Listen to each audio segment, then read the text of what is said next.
You're listening to Season 3 of Kinwomen ALOUD, where we talk about the things that matter most, the honest moments, the messy ones, and everything in between. We're so glad you're here. Let's tune in today for today's episode.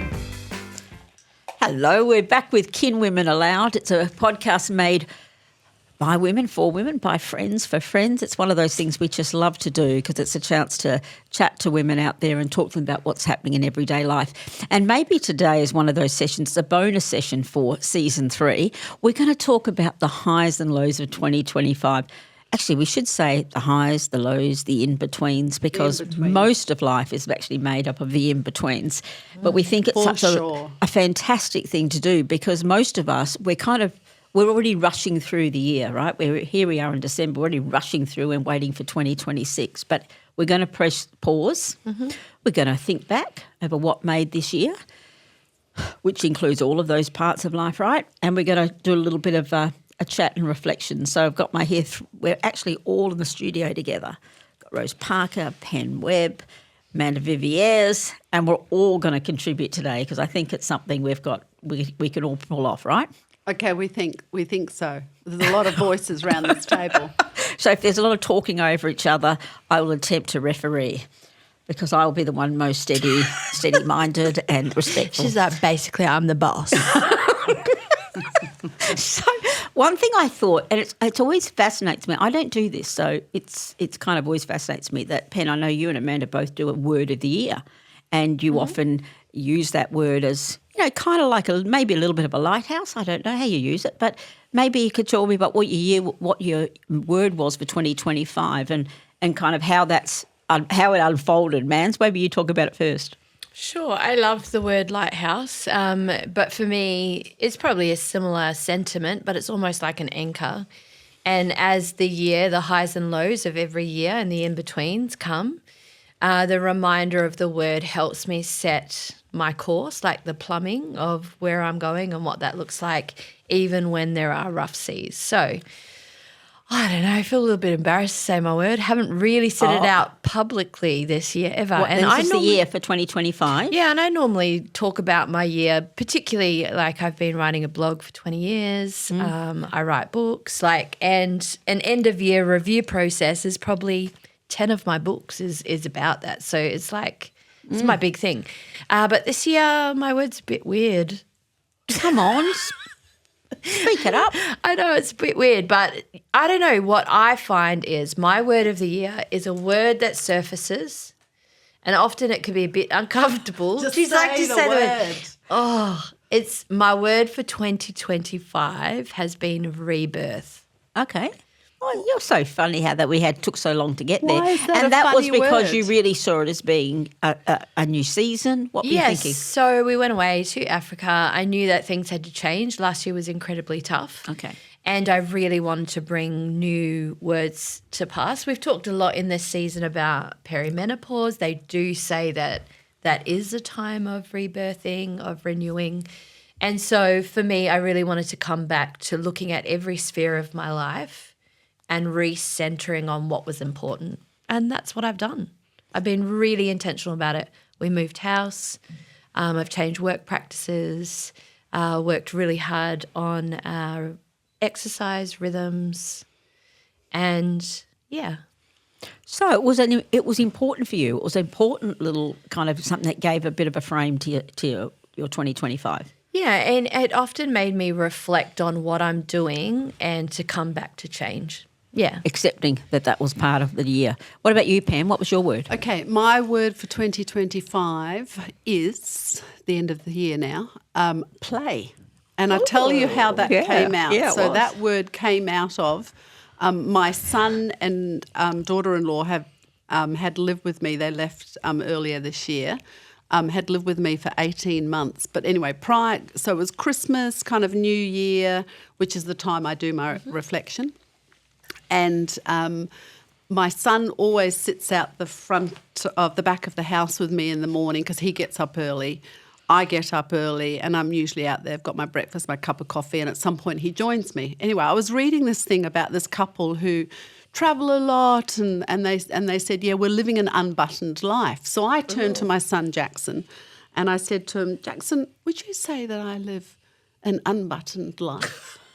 And he said, Mum, you got the top button done up. And I went, oh, I don't like that. I don't like that. So he got me thinking. Yeah. And this wasn't about, open blouses. This was actually... Oh, come on, everyone loves a bit of open blouse. This was about actually just living freer and not being so tight with everything and schedules and everything else. And so when I was journaling, which I always do at the beginning of the year and reflect on life, I went, no, Penny, play. I love it. Play more. More Monica. More Monica. Which is a particular movie. But that sounds Television series, mate. I actually heard one of the podcasts that we referenced a few months ago was one from Esther Perel and grief, the beginning of grief. And I remember Esther Perel saying, one of the first things when you come out of a season of grief, which, we've had some challenging seasons, is that you learn to play again. Create and play. Create, play and take risks. Take risks. Which I thought were quite interesting little trio. Episode, and I had a good think about that. So, Rosie, you're here, and I was thinking about you because one thing that you do is that you kind of develop each year you journal to prepare a kind of a frame for your songwriting. Oh gosh, Rose, she's got journals in front of her. She's got the evidence. Yeah, and they have different colours. See, so each year has a different colour. That one was black, this one was purple, and this one was green. So and so it's it's the year's work of songwriting. And do you have a word for it? Do you have a word or a theme? Or? I have a theme. I have lots of words because I love words. So last year, 2024 was the year of transition, the year of honesty, and the year of change. I made some big decisions last week. Last year I stepped away from some things, and I called it the turning, the revolution, #60.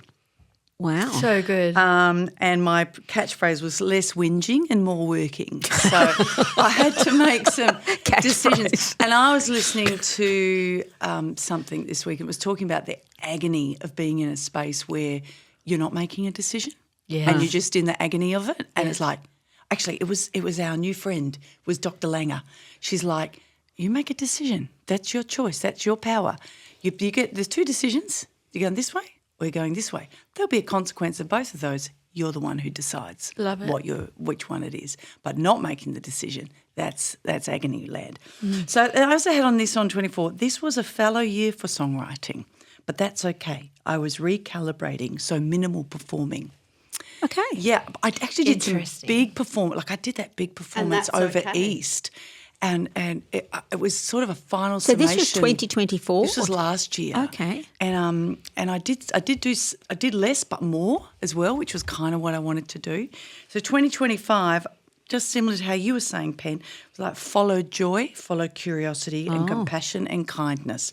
But first a reckoning. So I also still had some pruning that got done, but this has been my guide, following joy, curiosity, compassion and kindness as I regrow some new shoots and new growth out of that season where the field was left not being ploughed or fallow, as the farmers say. So powerful, so Rose. that helps me so much. Otherwise, it's so interesting to have this conversation because I think most people just aren't aware that people do have some strategies to think and to give themselves some guidance. I have so learned as a creative, I have to have time where I'm away from everything and I'm digesting and refueling and re-nourishing and filling up and thinking and pondering and I'll write a bit of a song here and a bit of a song here, you'll see through it, and then it's like, oh, this will come together.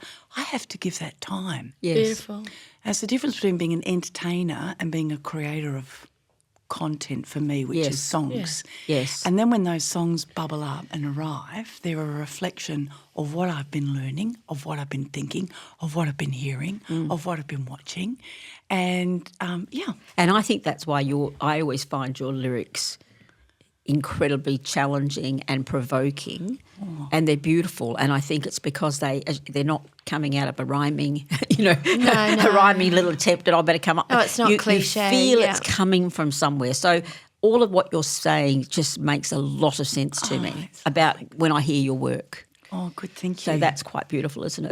What about you, Kel? I know you're saying that you don't have one, but what's your ritual? the end of year, how do you unpack a year? Because you live purpose-led. Like there is a meaningful orientation to your choices.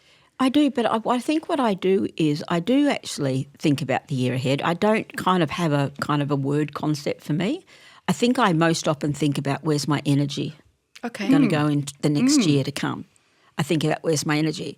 And I've had a couple of years where my energy has definitely been, I've thought, family and holding things that I knew I thought I need my energy to go there, and other things will have to fall into secondary. And I said to actually Pen the other day, I said, "Oh, Pen, I think I better get active next year for Foxglove for what I do in the charity world." And she was like, "I better get going." What did I say? Something like that. Yes, I think you said I've been dormant. I've been dormant. And I went, "What?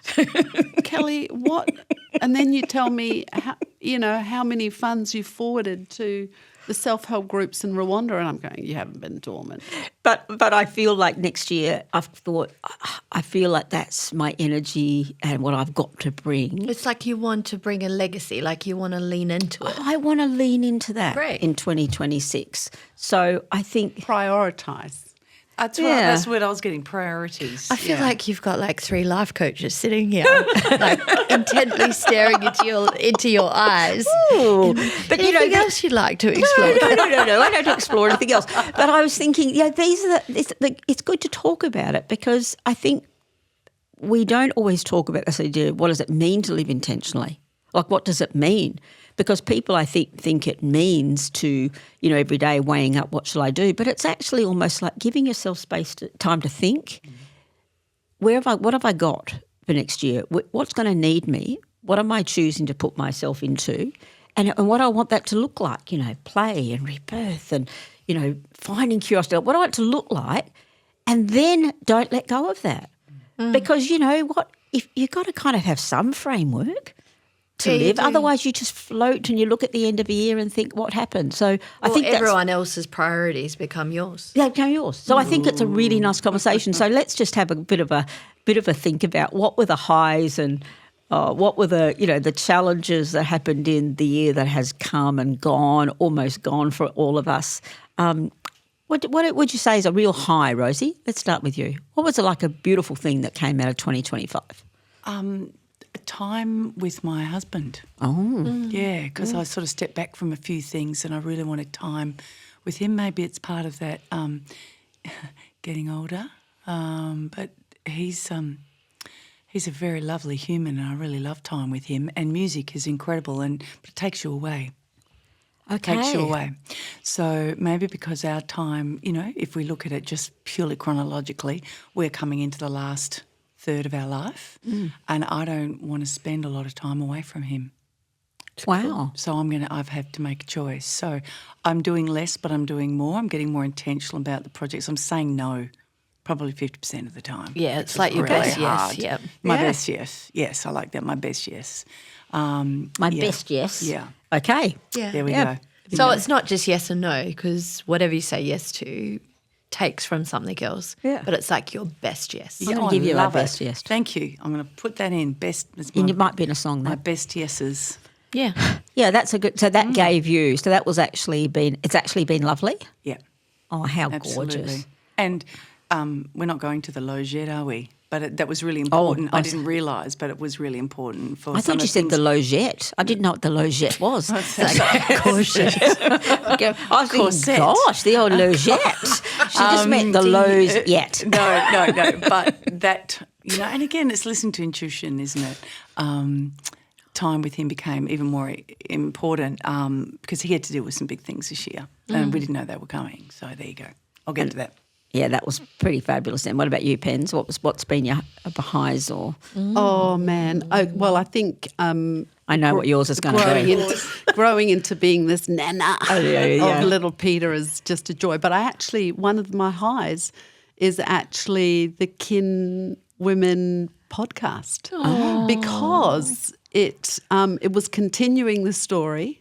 It was a stretch for us, and yet it's it's brave. Yes, it's risky. It's reinvention. Yeah, it's like, okay, because, especially when you've been through times, and I think maybe each of us have in different ways, when you kind of question, should I? Step out. Should I have still something to step say? out? Do I still have something to say? Should we, could we, should I, could I? Let's do it. And I think we've made each other brave, and we've gone, yeah, we're just going to bring who we are, and we're just girls giving it a go, really.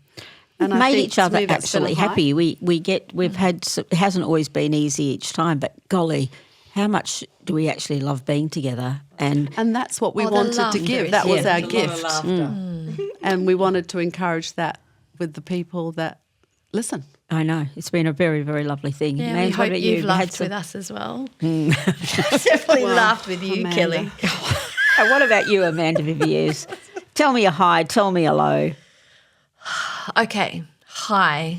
We bought a house. Yeah, you did. And we are renovating a house, and it's a 5x2, and it's a house that the basketball team can come and play and hang. And it's funny that you started with that sense of lighthouse. It's the exact word that Charlotte and I have talked about our house being. We want teenagers to come to a lighthouse in our neighbourhood and know that they're safe there.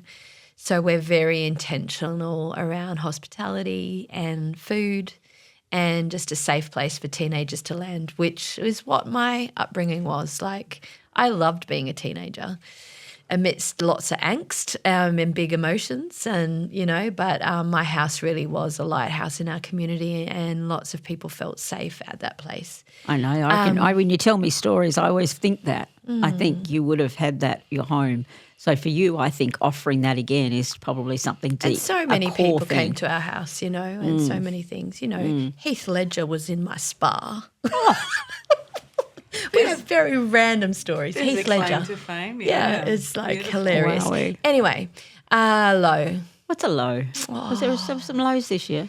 I've really wrestled with my health this year, but in that perimenopausal stage. But the low of that has made me be honest Okay. about the changes that need to happen. And so I've never found that area of my body to be a really easy part of my life. But that's probably been a low, but it's a good opportunity for me to lean into what the next 30 years can be, and strength in a different way. And Yeah.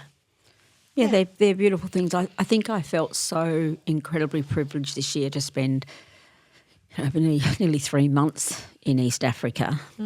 And, this season of my life, being able to do something that's very meaningful to me, very meaningful, very giving out, but I assure you it's not emptying out, that it fills me. It's that sense of, filling and giving and filling and giving. Like, I've had that season for 3 months. I think it just makes you just so joyous. Well, Penny came back and said she got to see Kelly in her happy place. Did she? Yes, that Yeah. was what she reported back.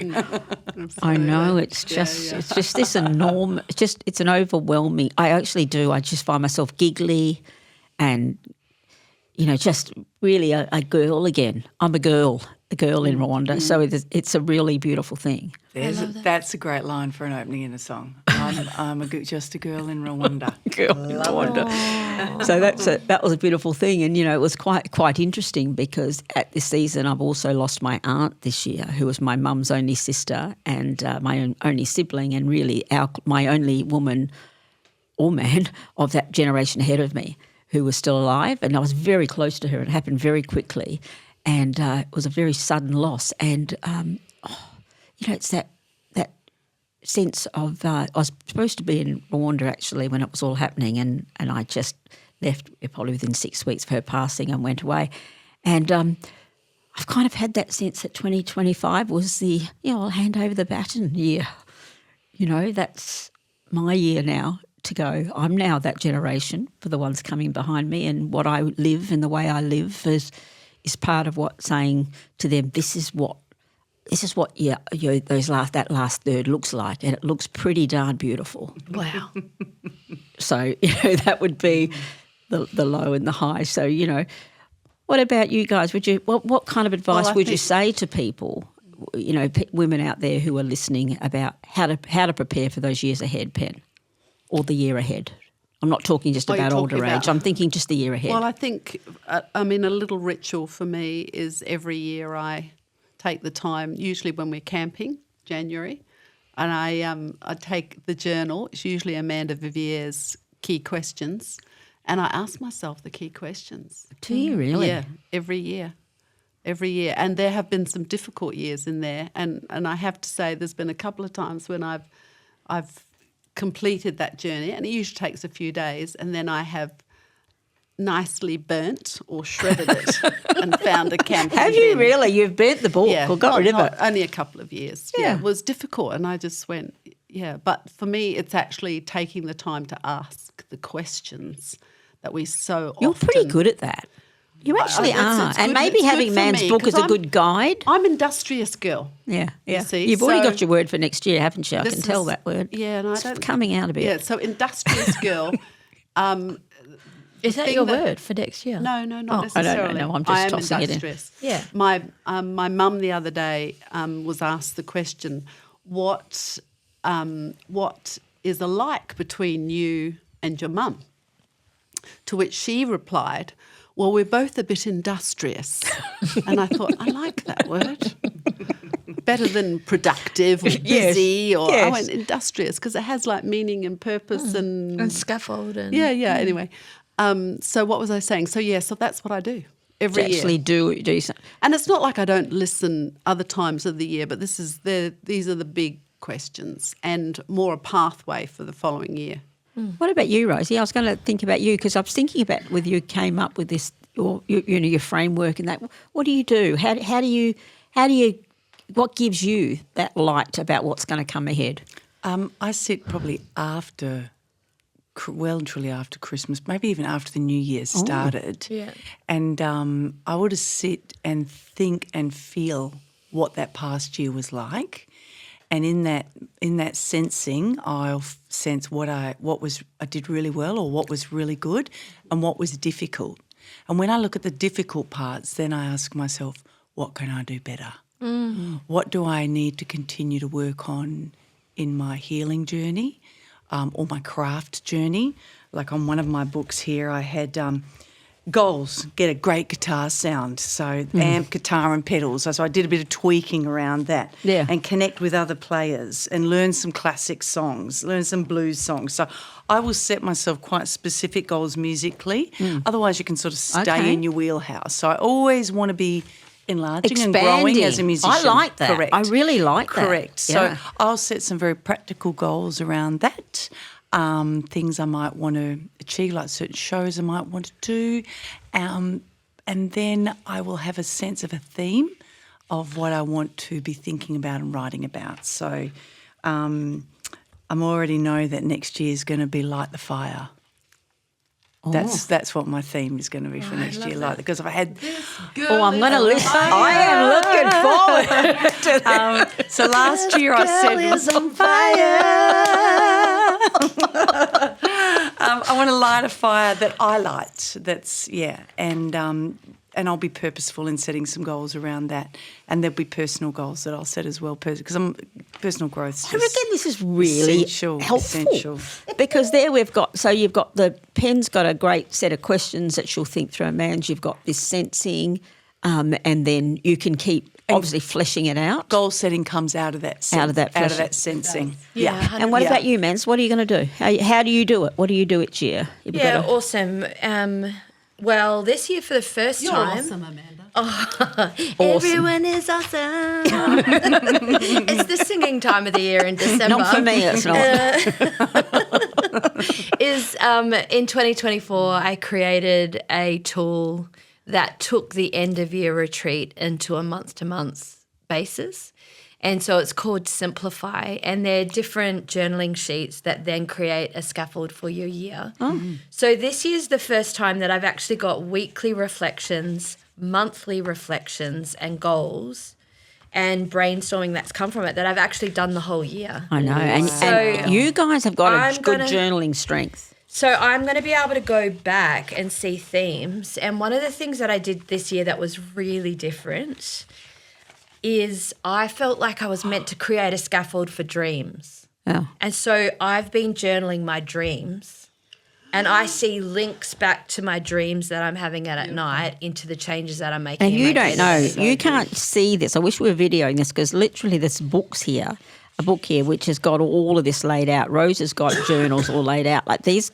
And what Penny does is a visual diary of what she did when we were in Rwanda, where she draws and she draws things. So, Mans, you've got this thing called Simplify that you've managed to use for the whole year as a reflection tool and a learning tool and I guess also an envisioning tool. Yeah, and it's on my website and it's downloadable, and I just got it bound at Officeworks. So it's just but a printable one that you can get I've literally carried it with me all year, and so I always do it on New Year's Eve. So in the day before you go to the party at night. Yeah. On New Year's Eve, I go back and I reflect and I ask myself the same set of questions. And the key parts of the question is, who is my community? Yeah. What is my contribution? Yeah. What is my character?